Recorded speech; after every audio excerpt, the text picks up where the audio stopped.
Hello, hello, hello, hello.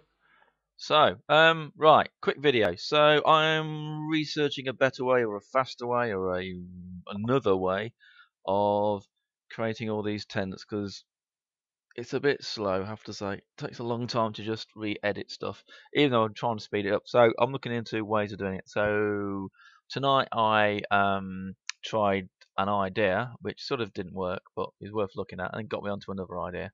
So, the idea was at the minute. I create a spline shape that is for a template of what the tent shape is going to be like, where all the holes are going to be, and how these little panels work, and how far they're in, and all the rest of it. And splines are a great way of building things because they could easily to be adapted. And I use it as a template, and then over that, and then go here. So the template will be held behind it. If you look in my things down here, we've got the spline shapes here. Yeah, they're the spline shapes. So use that as a template behind, and then I build over the top the actual model. And so each panel is built, starts as just a spline. Sorry, starts as just a plane, so it's got no depth to it. And because of that, I can just like extrude out and edit things and pull around things and whatever. It's still quite hands-on though, because you want these little holes need to be in different places, so you got to like cut geometry out and put lots of little cuts in to do this, and it just takes a while. And then these panels need to be in a different place, or they need to be different angle, or whatever they're going to do. So it's lots of hands-on editing, and it just takes quite a while to do it. So I'm thinking, is there any way that I can sort of automate the building of this? The splines are quite. I'm cool with the splines because they're pretty quick to do, but building this, quadding this out, so I can then shell it, give it some depth, and then turbo smooth it, and then add some noise on top, just to make it a bit more like looking like cloth. That just takes quite a while, and I've got loads of tents to build.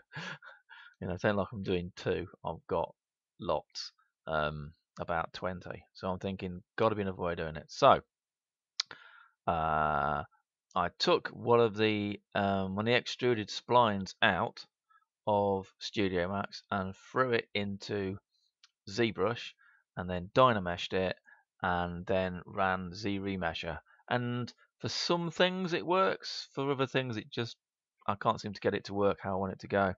For example, the first thing I tried obviously was going to be something complicated like this. So once I'd given this panel and that panel different polygroups and split them out to different objects, these did good. They were okay at Z-remesher. This internal shape here with these holes in, so I've got a hole, square hole here, round hole here, here, and here, had pretty much hard time trying to Z-remesher, trying to get it to work. So then I thought, okay, so it may or may not work, and I've imported a few more models, and it sort of doesn't sort of work. It tends to turn the edges, because it's quite thin geometry. It sort of gives you extra geometry on the edge as it goes over. So some of these things would turn. I'm thinking, it sort of works, but sort of doesn't. And then you think, oh, okay, I can start painting attributes to make it sort of hold areas. You're thinking, well, you might spend all night painting, in which case you might as well just built the thing in Max in the first place. So you just save on exports and just get on with it. So seems to be a bit of a dead end for this particular thing. For other shapes, for big organic shapes, I think Z-remesh is fine. But for this, not so good.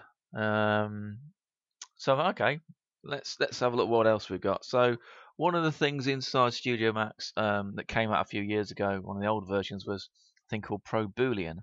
And Pro Boolean, one of the tools within inside that, for example, if you had a spline shape with a circle in it, so you're basically trying to punch a hole through it. So if you wanted to punch a hole through with Pro Boolean, after that you had a little tool called quadrify. Now they've split that out and pushed that into. I'm just going to check this. I don't think it's in it. Let's have a look. MNOPQ. Nope. Right. So it's not in 2008. So, but it is in 2015, which is up here. So rather than all this, what we're currently at, which is all this geometry I've built we're starting as a polygon base. Over in 2015, I haven't got that far yet. I've just kept the original splines. We'll Z to do that, and we'll sort of zoom a little bit. And then we'll just look at this one for a start, shall we? So this is the original spline that I would have used as a template to then go and build a polygon model on top of, and edit it to change the length and how this corner works and whatever.